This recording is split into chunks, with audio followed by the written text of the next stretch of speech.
এপ্ৰিল মাহটো বৃষ জাতক জাতিকাসকলৰ কাৰণে ভাগ্য সলনি কৰাৰ মাহ বুলি ক'ব পৰা যায়। এই মাহত আপোনালোকে তিনিটা সংকেত দেখিবলৈ পাব।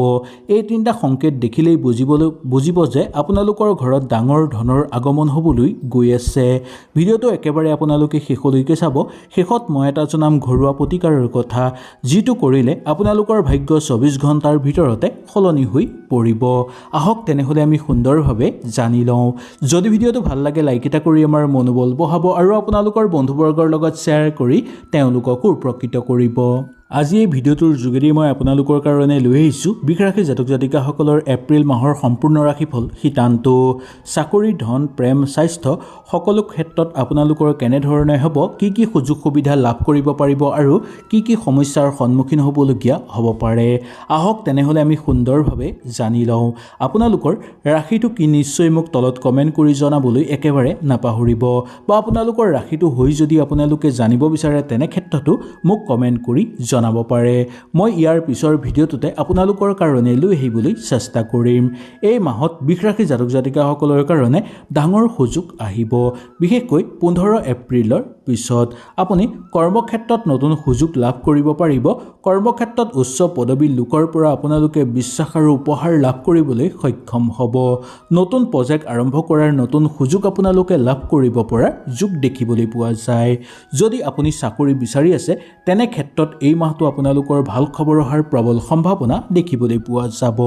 যদি আপোনালোকে ব্যৱসায়িক বাণিজ্য কৰি আছে তেনেহ'লে এই মাহটো ব্যৱসায় প্ৰসাৰ কৰিবলৈ চেষ্টা কৰিব, লগতে ব্যৱসায়ৰ পৰা ভাল উপাৰ্জন লাভ কৰিবলৈও সক্ষম হ'ব।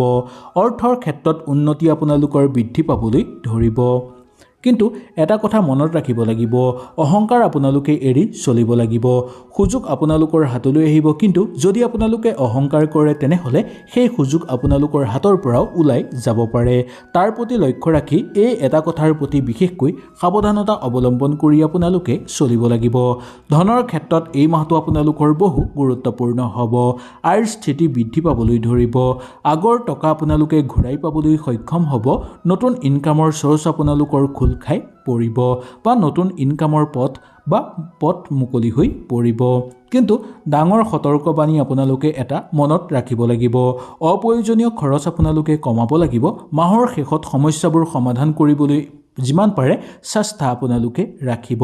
জীৱনত চলি থকা বহুকেইটা সমস্যা সমাধান আপোনালোকৰ হৈ পৰিব, কিন্তু কিছুমান সমাধান মাহৰ শেষৰ ফাললৈহে সমাধান হোৱা দেখিবলৈ পোৱা যাব। এই মাহত যিমান পাৰে আপোনালোকে সঞ্চয় কৰিবলৈ চেষ্টা কৰিব। আগন্তুক 6 মাহত ডাঙৰ লাভ হোৱাৰ প্ৰবল যোগ আপোনালোকে লাভ কৰিব। যদি এই মাহত ডাঙৰ কিবা শুভ কাম এটাও আপোনালোকে কৰিব পাৰে, দেখিবলৈ পাব অনাগত 6 মাহত আপোনালোকৰ ইয়াৰ পৰা বহু বেছি ভাল ফল লাভ কৰিব পাৰিব। প্ৰেমৰ ক্ষেত্ৰত এই মাহটো আপোনালোকৰ খুব সুন্দৰ বুলি ক'ব পৰা যায়। যিসকল লোক ছিংগল হৈ আছে তেওঁলোকৰ কাৰণে প্ৰেমৰ ভাল যোগ নামি আহিব। মনে বিচৰা জীৱনসংগী আপোনালোকে লাভ কৰিবলৈ সক্ষম হ'ব। পজিটিভ ছিংগল হ'ব পাৰিব আপোনালোক। লগতে যিসকল লোকে নতুনকৈ আপোনালোকে প্ৰেমত পৰিম বা বিবাহপাশত আবদ্ধ হ'ম বুলি ভাবি আছে তেওঁলোকৰ কাৰণে এই মাহটো যথেষ্ট অনুকূল হিচাপে পাৰ হ'ব। মেৰিড লাইফৰ বাবে মৰম আৰু বুজাবুজি বৃদ্ধি পাবলৈ ধৰা দেখিবলৈ পোৱা যাব। আগত চলি থকা সমস্যাবোৰ নিজেই সমাধান কৰি ল'ব পাৰিব। কিন্তু এটা কথাৰ প্ৰতি লক্ষ্য ৰাখিব লাগিব যে আপোনালোকৰ দাম্পত্য জীৱনত যাতে তৃতীয় পক্ষৰ প্ৰৱেশ নহয়, তাৰ প্ৰতি আপোনালোকে অকণমান চকু ৰাখিবলৈ চেষ্টা কৰিব। কিন্তু এই মাহত আপোনালোকে অহংকাৰ আৰু ভুল বুজাবুজি সম্পৰ্কৰ পৰা অলপ দূৰত্ব থাকিব লাগিব, নহ'লে সম্পৰ্ক নষ্ট হৈ পৰাৰো সম্ভাৱনা দেখিবলৈ পোৱা যাব পাৰে। একেটা বাক্যকে আপোনালোকে বাৰে বাৰে নোকোৱাটো মংগলময়, আৰু মনৰ কথা খুলি কোৱাৰ আগতেই আপোনালোকে পৰিৱেশ আৰু পৰিস্থিতি চাইহে মনৰ কথা কাৰোবাক এই মাহত খুলি কোৱাটো দৰকাৰ। কমকৈ কথা ক'বলৈ চিন্তা কৰিব, বেছিকৈ বুজা পৰা আপোনালোকে কৰিবলৈ চেষ্টা কৰিব। তেতিয়াহে আপোনালোকৰ সম্পৰ্ক অটুট থাকিব আৰু লগতে সম্পৰ্ক দীঘলীয়া হৈ থাকিব। পাৰিবাৰিক ক্ষেত্ৰত সুখ সমৃদ্ধি আপোনালোকৰ বৃদ্ধি পাবলৈ ধৰিব। ভাই ভনী বা ককাই ভাইৰ মাজত আন্তৰিকতা বৃদ্ধি পাবলৈ ধৰিব। মাহৰ আৰম্ভণিৰ পৰাই মনটো আপোনালোকৰ উগুল থুগুল হৈ থাকিব। কিবা এটা কামত যোগদান কৰাৰ প্ৰবল সম্ভাৱনা বা হেঁপাহ আপোনালোকৰ থাকিব। সিদ্ধান্ত ল'বলৈ আপোনালোকে সুযোগ পাব, কিন্তু 20 এপ্ৰিলৰ পিছত সকলো নষ্ট হৈ পৰিব পাৰে। তাৰ প্ৰতি লক্ষ্য ৰাখি আগৰ পৰাই অকণমান সাৱধান হৈ চলিব।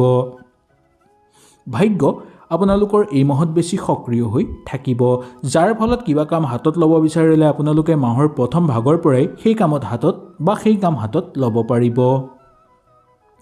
স্বাস্থ্যৰ কথা ক'বলৈ হ'লে স্বাস্থ্যৰ ক্ষেত্ৰত সাৱধানতা অৱলম্বন কৰি চলিব লাগিব। মূৰৰ বিষ, পেটৰ সমস্যাই বা বুকুৰ জ্বলা-পোৰা সমস্যাই আপোনালোকক কষ্ট দিব পাৰে। ইয়াৰ উপৰিও গেছৰ সমস্যাই বেছিকৈ অশান্তি দিব পাৰে আপোনালোকক। ৰক্তচাপৰ সমস্যাও থাকিব পাৰে। কিন্তু দৈনিক 5 মিনিট সময় আপোনালোকে হাঁহিবলৈ চেষ্টা কৰিব আৰু 15 মিনিট সময় আপোনালোকে দৈনিক ব্যায়াম কৰিব। তেতিয়া দেখিবলৈ পাব যে আপোনালোকৰ এনাৰ্জি দুগুণ বৃদ্ধি পাবলৈ ধৰিব, যাৰ ফলত আপোনালোকৰ বহু ধৰণৰ সমস্যাৰ পৰা সমাপ্ত লাভ কৰা দেখিবলৈ পাব। সেই গতিকে ক'ব লাগিব যে এই মাহত আপোনালোকে যিমান পাৰে অকণমান যোগাভ্যাস বা ব্যায়াম কৰিবলৈ চেষ্টা কৰক। এতিয়া আমি জানি লওঁ আহক এই মাহত কৰিবলগীয়া কিছুমান গোপন উপায় আৰু লগতে 3টা শুভ সংকেতৰ কথা, যি সংকেত আপোনালোকে দেখা পালে দেখিবলৈ পাব যে আপোনালোকৰ ভাগ্য বিশেষভাৱে সলনি হৈ পৰিবলৈ গৈ আছে।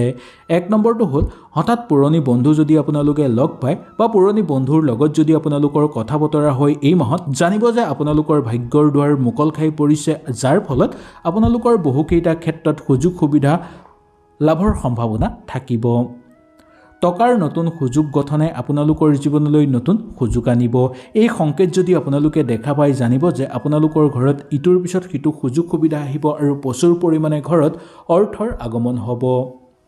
আপোনালোকৰ মনটো যদি পজিটিভ ফিলিং হৈ থাকে এনি টাইম, দেখিবলৈ পাব যে ইটোৰ পিছত সিটো আন্তৰিকতা আপোনালোকৰ বৃদ্ধি পাব। লগতে শুভ শক্তি আপোনালোকৰ ঘৰত জাগ্ৰত হ'বলৈ ধৰিব। এইবোৰ সংকেত মানে আপোনালোকৰ পক্ষত শুভ শক্তি আছে আৰু আপোনালোকৰ ঘৰত প্ৰচুৰ পৰিমাণে ধনৰ আগমন হ'বলৈ গৈ আছে।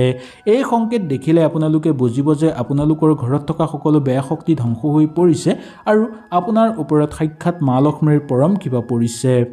এতিয়া আমি জানি লওঁ আহক ঘৰতে কৰিব পৰা এটা সৰু গোপন উপায়ৰ কথা। প্ৰতি শুক্ৰবাৰে, এপ্ৰিল মাহৰ প্ৰতি শুক্ৰবাৰে মা লক্ষ্মীৰ আগত এগছি আপোনালোকে দীপ জ্বলাব আৰু ঘিউৰ চাকিও জ্বলাব পাৰে, নাইবা তিলৰ তেলৰ চাকিও আপোনালোকে জ্বলাব পাৰে। আৰু চাকি গছ আপোনালোকে মা লক্ষ্মীৰ সন্মুখতো জ্বলাব পাৰে। ইয়াৰ উপৰিও আপোনালোকৰ ঘৰত যদি তুলসী গছ আছে তেনেহ'লে সেই তুলসী গছৰ সন্মুখতো এগছি ঘিউৰ চাকি জ্বলাব পাৰে। তাৰ পিছত মা লক্ষ্মীক আপোনালোকে স্মৰণ কৰিব আৰু মনৰ ভিতৰতে আপোনালোকে এটা কথা ক'ব, মোৰ জীৱনত ধনৰ প্ৰভাৱ খোলক বা মোৰ জীৱনলৈ ধনৰ প্ৰভাৱ আনা। বিশ্বাস কৰক 21 দিনৰ ভিতৰতে আপোনালোকে ইয়াৰ ফল সম্পূৰ্ণৰূপে দেখিবলৈ পাব। এটাৰ পিছত আনটো সুযোগ সুবিধা আপোনালোকৰ ঘৰলৈ অহাৰ প্ৰবল সম্ভাৱনা থাকিব।